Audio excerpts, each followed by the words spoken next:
It's been a minute since I've made one of these redesigning videos, and they certainly do well, so might as well squeeze another one out.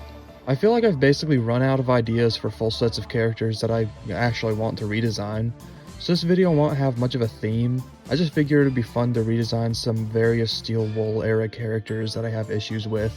And before I start, I might as well shill a little bit and ask you all to like and or subscribe if you like the video.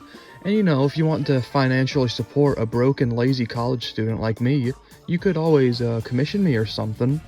But other than that, I don't have much more to say. You know what redesigning a character means, and you probably know what Five Nights at Freddy's is. I'd be surprised if you clicked on this video and didn't. So I just might as well jump into things. First off, there's a character from Help Wanted 1 that's kind of always confused me. That character is Captain Foxy. Since Foxy was damaged in the first game, the idea of a fixed version of him has kind of always eluded the fan base. Of course, fans do what fans do, and they've made their own models and drawings of what he would look like fixed, which is really cool, but it's strange that there's never really been anything official. Well, thankfully, years later, when the movie came out, an official fixed Foxy was made, and he's real. Too bad he was never actually in the film, so yeah. I feel like Steel Wool missed a big opportunity here. Since Captain Foxy is basically just classic Foxy with a pirate coat, would it not make sense to fix him underneath that coat?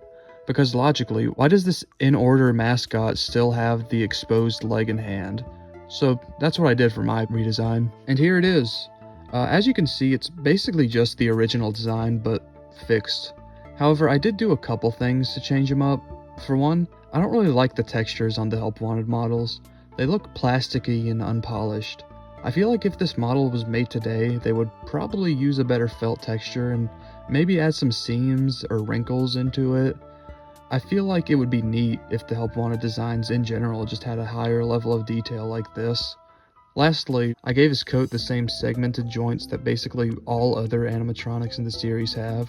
While the segmented joints don't really make logical sense on a coat, they don't make sense on the animatronics either, so might as well keep it consistent, but for that detail I could really take it or leave it, it doesn't really matter. Overall, I did not expect to talk about this redesign that's barely even a redesign for this long, but this also served as a discussion of fixed Foxy in general and how I would redesign the whole Help Wanted cast, so I guess it makes sense. Next up is another character from Security Breach. I can't escape this game, man. Listen, I know that in my second Security Breach video, I said I liked the Daycare Attendant, and my minor nitpicks could just be fixed with editing, but I've changed my mind. I feel like I actually have stuff to say about him. Unlike the other characters in the game, I do still actually like his design. My main issue is just how cartoony his proportions are. He's shaped really, cartoonishly, which just kind of removes some of his, threatening aura that he's supposed to have. I didn't really think about this until I saw their action figures of all things. Their figures were given, stumpier and clunkier proportions, which I actually really like, although I do think that the figures probably go a little too far with that. So here's what I came up with. I didn't do both Sun and Moon because why would I? So I just chose to do Moon. I didn't do much other than just change their proportions. I removed some random pointless details such as the panels on his arm and some random details on the face because I just didn't really feel like they added much. I also removed the weird skirts or whatever they are on his pants because they were just always kind of odd to me, and I always thought it was strange how inconsistent it was between his versions. Overall, I do like this design. It feels a lot less cartoony, and I feel like it adds just a bit more tangibility to the character. Before I get to the last character, I thought that I could do a little lightning round of other Help Wanted designs that I just considered for this video. First off, Mystic Hippo is a really odd character.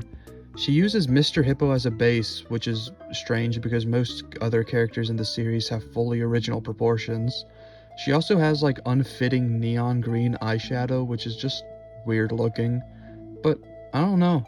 I kind of thought that her being a poorly designed female counterpart recolor of Mr. Hippo is just pretty fun and charming. I have a similar thought with Carney. I think he has a gaudy, unappealing color scheme, but I don't know, it just really fits well for this old-timey retro mascot. I would probably add fur to him to make him feel even more retro, but I already doodled that back for my Lefty redesign way back then. So yeah, that's about it for this, like, little lightning round.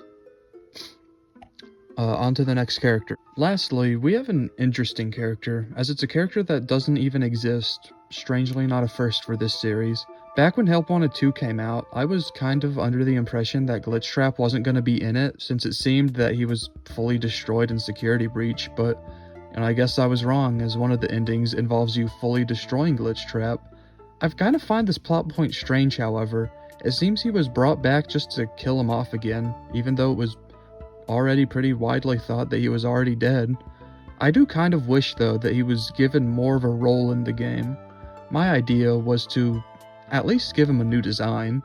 This series loves giving new designs and variants to any character it can, so giving one to a digital computer virus just kind of makes sense. You know, here's what I came up with. Since it seems he was at least partially destroyed or weakened in Security Breach, I feel like that should leave him physically damaged and broken looking. So I made him just a little disheveled with a dent in his head, a torn up suit, and a missing ear. I also thought that calling back to Princess Quest with the like inky goop coming out of him was a pretty cool idea. Since the Mimic was an established character by Help Wanted 2, I tried making him feel more like a mascot suit that character wears even more. I did this by giving him exposed endo arms and legs, and I also put a big seam down his center. Since this is kind of a lot, I did remove the vest from the original just to simplify things and give the character some variety. Overall, I do like this design pretty well. Just to make things clear, however, if this design were to exist, I wouldn't want it to replace Glitchtrap in the first game, just the second one. I still really do enjoy the original, just I thought this could be a simple, fun variant. Overall, yeah, I do really like these designs, but I think that these redesigning videos are kind of starting to run their course. I do have a couple more ideas, though. I really do like the fun times, but they are strange. I am thinking of doing just an alternate take on them to try to ground them some. I feel like this could lead to some fun designs. Another idea I saw was redesigning the mascots of multiple other mascot horror games.